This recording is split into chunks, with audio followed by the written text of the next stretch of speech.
So we are still on Methana Peninsula among these huge ancient olive trees.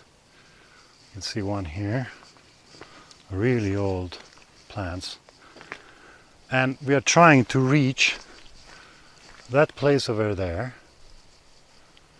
which is called Ogga Castle, another place which hasn't been studied at all. I actually know about him. I could find two websites talking about it. One is an archaeological website about Methana, and it just shows one picture, it doesn't say anything. And then there's a German, Herr Schorr, which is somehow interested into archaeology. I think he makes tours as well, who has published at least a few photographs. But he basically says there's not been any excavation or research study done on this site. So that's a good reason for us to come and visit it now. We just have to find a way to get there. Since there's no plate, no indications, maybe here there's a road going in that direction. Yeah, this might be the way to get there. Okay, looks good to me. Now we have a good view of it. It looks interesting. It should be, at least that's what they say, but since they haven't studied, they don't know, but Mycenaean. So we are getting closer to this Acropolis of of Ogas, or Ogas Castle. And there's a lot of small walls. Actually, even the main walls don't seem to be made of big stones. But that's hard to say, because we're still quite far, at least 100 meters or so. So trying to get closer and find out how to get there. And now maybe the problem starts. We still follow the road, but we are going away from the castle. So we somehow managed to get closer and closer. Now we're not far anymore. And it's really hard to say what is ancient and what is recent, because I believe most of these small pebble walls are more recent. But anyway, it is certainly in an imposing position. The closer we get, the larger are getting the stones. There is a good alternation of small pebbles and bigger stones. We're almost there. Now we'll have to find a way in. So we are now close enough, going up terrace after terrace, and I can now say for certain these are not large stones.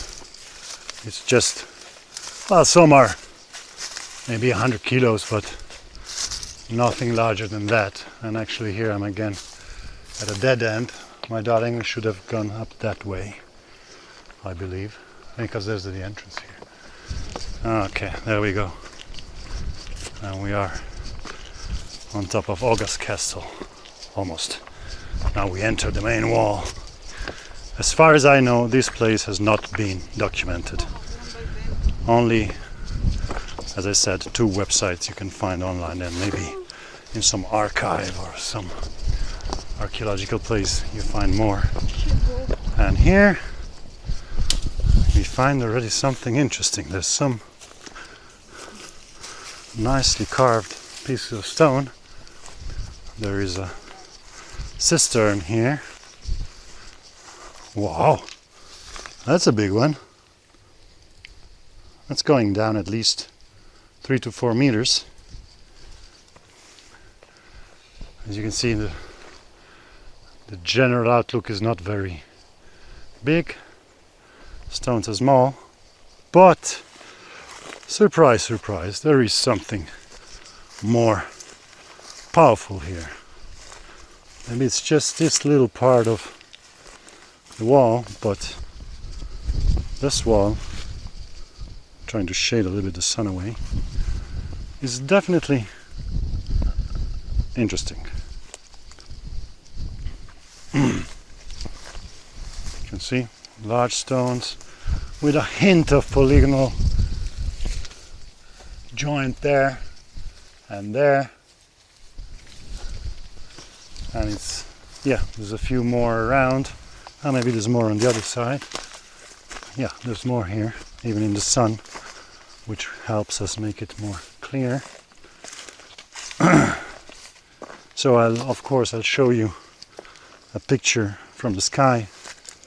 Again, we see the same type of construction we've seen on this island before. It's a square, fourth kind type of wall.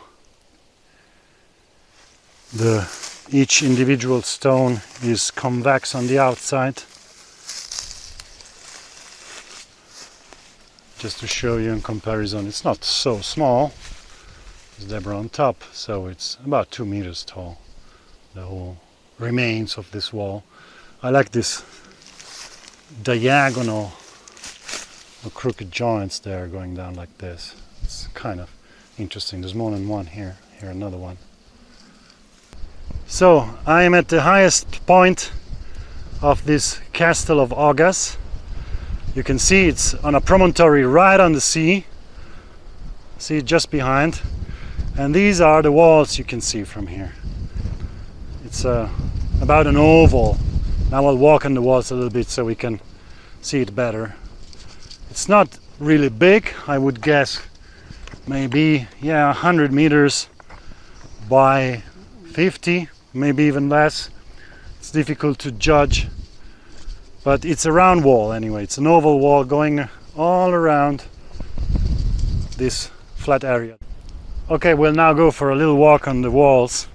You can see that some stones are quite big, especially those on the outside, but then on the inside it's more like pebbles, even very small at times, like here. These are just 10 centimeters wide. And there's a piece of outcropping stone here.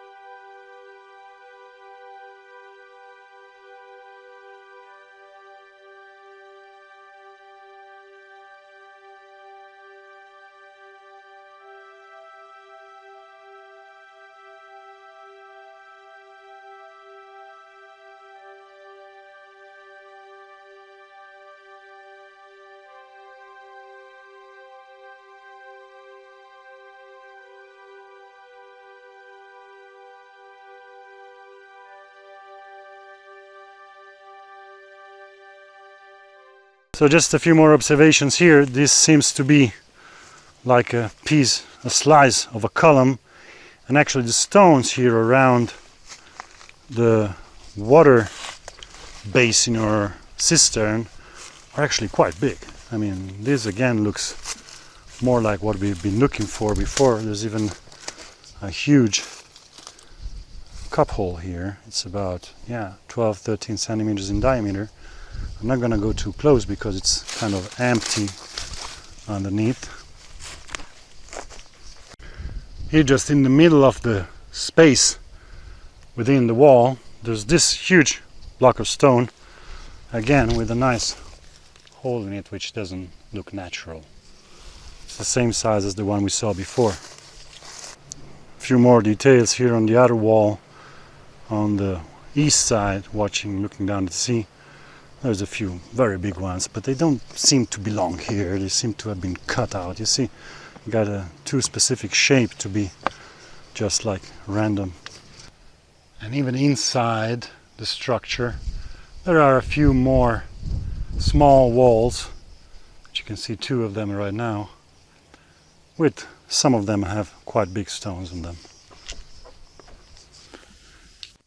And here we have the wall on the northwestern side, I believe.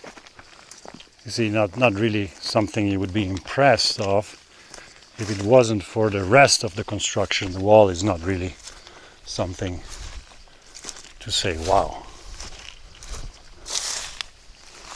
But still, I believe it needs to be documented.